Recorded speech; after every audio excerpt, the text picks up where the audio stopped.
विनायक जी की कथा। एक बार की बात है कि गणेश जी ने विचार करके एक बालक का रूप धारण किया और एक चमचे में थोड़ा सा दूध और चिमटी में थोड़े से चावल लेकर खीर बनवाने के उद्देश्य को लेकर चल पड़े।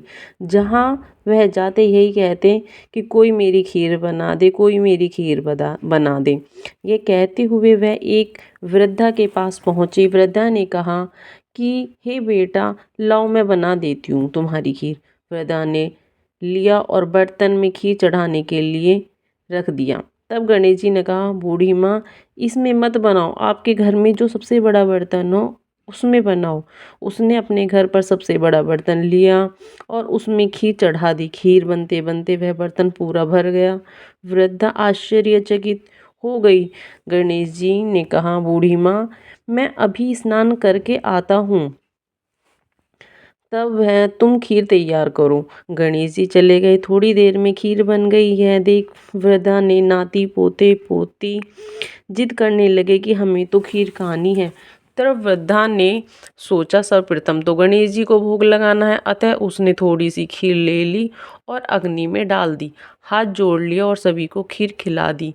तब वह वृद्धा के पास रहने वाली स्त्री ने देख लिया। वृद्धा की दृष्टि उस पर पड़ी तो उसने सोचा, यह स्त्री चुगली कर सकती है, अतः वह एक कटोरा खीर उसे भी दे आई।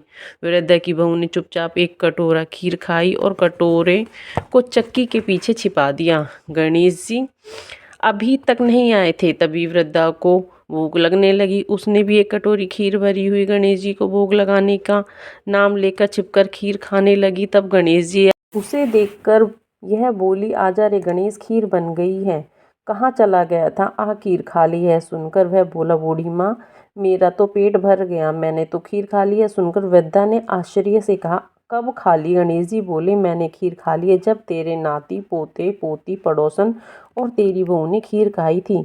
वृद्धा सक पक रहकर बोली, बात तो ठीक है बेटा, लेकिन यह बात गलत है। मेरी बहू का नाम मतलब है, सुबह से काम में लगी हुई है, वह कब खा सकती है? यह सुनकर गणेश जी ने कहा, अरे बूढ़ी मत जाकर देख, और चक्की के पीछे झूठा कटोरा पड़ा है, उसी में तेरी बहू ने खीर खाई है। बूढ़ी माँ, बस तूने ही मेरा भोग लगाया है।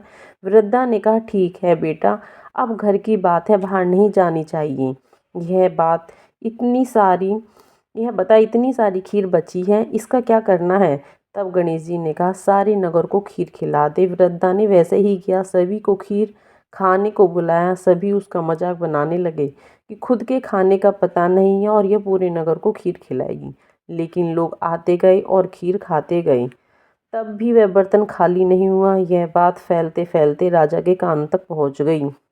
तो उसने वृद्धा को बुलावा भेजा और कहा, वह बर्तन तो राजमहल में होना चाहिए जो सभी को भोजन करवा रहा है। वृद्धा ने कहा, ठीक है, तो यह बर्तन आप ले लो। यह बर्तन राजमहल में मंगवा लिया गया, लेकिन महल में आता ही उस बर्तन में खीर के स्थान पर सांप बिच्छू दिखाई देने लगे। तब राजा ने कहा, जा बुढ़िया, इसे ले जा, यह मैं तुझे देता हूँ। यह सुनकर वृद्धा बोली, राजा, आप देते तो इसे पहले मुझे दे देते, लेकिन यह तो मुझे गणेश जी ने दिया है। और यह बर्तन वापस लेकर अपनी झोपड़ी में आ गई। घर पर आते ही वह वापस खीर में भर गया। वृद्धा ने गणेश जी से कहा, अब क्या करूं, इतनी खीर बची हुई है। तब गणेश जी ने कहा, इसे अपने घर के पीछे गाड़ दें, सुबह तुम्हें वहां पर धन के 2 बर्तन मिलेंगे। और गणेश जी चले गए। जाते जाते उन्होंने अपनी झोपड़ी में एक लात मारी, जिससे वह झोपड़ी महल में बदल गई। वृद्धा ने इस बर्तन को गाड़ दिया। सुबह बहू ने सभी जगह खोदी, लेकिन धन नहीं मिला। बहू ने कहा, सासू जी, आपके गणेश जी तो झूठे हैं। सुनकर बोली बहू, मेरा गणेश जी झूठा नहीं है, ला मैं खोद कर देखती हूँ। वृद्धा ने मात्र एक सुई ली और खोदा तो 2 बर्तन धन के निकल आए।